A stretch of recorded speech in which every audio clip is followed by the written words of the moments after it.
आप सबको जय मसीह की। प्रभु बहुतायत की आशीष दे। देह धारण के कारण पॉइंट 3 में आज हम चर्चा करेंगे एक विश्वास योग्य महायाजक होने के लिए। प्रभु यीशु मसीह के याजकत्व के विषय में आज चर्चा करेंगे। वह आया अर्थात प्रभु यीशु मसीह आया कि एक विश्वास योग्य महायाजक का कार्य करने के लिए योग्य बने, पाप को छोड़कर और सब मानव अनुभव में वो प्रविष्ट हुआ कि वह एक योग्य याजक हो। मेरे प्रियो, पाप को छोड़कर वो निष्पाप था और उसके अलावा सब मनुष्य अनुभव में वो प्रविष्ट हुआ। पुराने नियम में महायाजक मनुष्यों में से लिया जाता था कि वे विश्वास योग्य रीति से मनुष्य का प्रतिनिधित्व करे। इब्रानी का पुस्तक 5 अध्याय का 1 पद हमें ये बताता है, मैं आपके लिए पढ़ता हूं। क्योंकि हर एक महायाजक मनुष्यों में से लिया जाता है और मनुष्यों ही के लिए उन बातों के विषय में जो परमेश्वर से संबंध रखती है ठहराया जाता है कि भेंट और पाप बलि चढ़ाया करे। महायाजक का काम है कि भेंट और पाप बलि चढ़ाया करे। वो मनुष्यों का प्रतिनिधित्व का कार्य विश्वास योग्य रीति से वो करता है।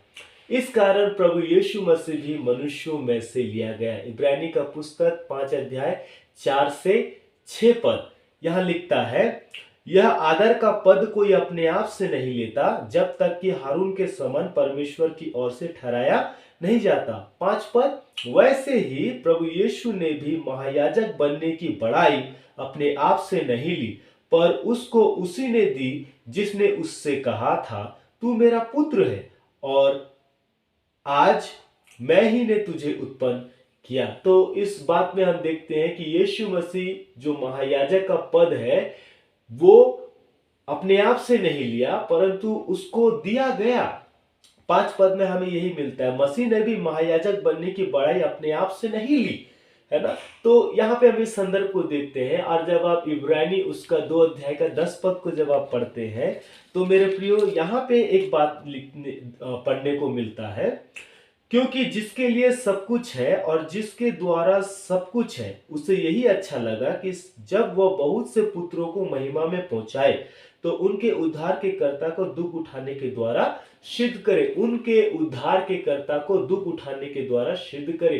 प्रभु यीशु मसीह के संदर्भ में हम यहाँ पे पढ़ते हैं, उसे एक दयालु और परमेश्वर से संबंधित वस्तुओं में महायाजक बनने के लिए और मनुष्य के पाप के प्रायश्चित करने के लिए सब बातों में अपने भाइयों के समान बनना था। इब्रानी उसका 2 अध्याय 17 और 18 पद।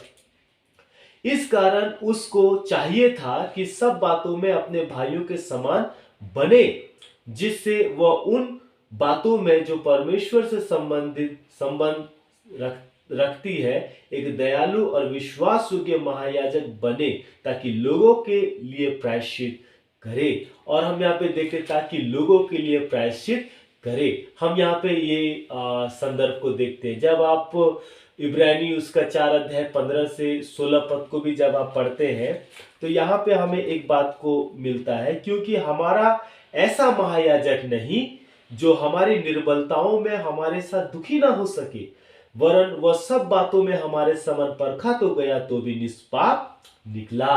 हमारा ऐसा महायाजक नहीं जो हमारी निर्बलताओं में हमारे साथ दुखी ना हो सके। मेरे प्रियो, प्रभु यीशु मसीह पाप को छोड़कर और सब मनुष्य अनुभव में वो प्रविष्ट हुआ। हाँ मेरे प्रियो, वो हमारे समान परखा गया लेकिन उसमें वो निष्पाप निकला, क्योंकि उसने भूख का दर्द सहा, दूसरों की सहानुभूति न पाने का दर्द को सहा, कई रात नहीं सोया, जीवन के कार्यों से थक गया, हर परीक्षा जो आपका और मेरा मनुष्यों को आती है उनका सामना किया, सताया गया, गलत समझा गया, त्यागा गया, मार डाला गया और तीसरे दिन प्रभु यीशु मसीह मुर्दों में से जी उठा। इन सब बातों ने प्रभु यीशु मसीह को वर्तमान में याजकत्व की सेवकाई के लिए तैयार किया। देह धारण के कारण पॉइंट 3 में एक विश्वास योग्य महायाजक होने के संदर्भ में हम आज इसे देख पाए हैं। सो आशा करता हूँ प्रभु यीशु मसीह के याजकत्व के संदर्भ में आपको संक्षेप में एक भेद और एक रहस्य आपको बताया गया है। प्रभु बहुतायत की आशीष दे। इस चैनल को मेरे प्रियो सब्सक्राइब करें, शेयर करें और प्रभु की महिमा के लिए आगे बढ़ें। प्रभु आपको बहुतायत की आशीष दे। जय मसीह। Happy Christmas.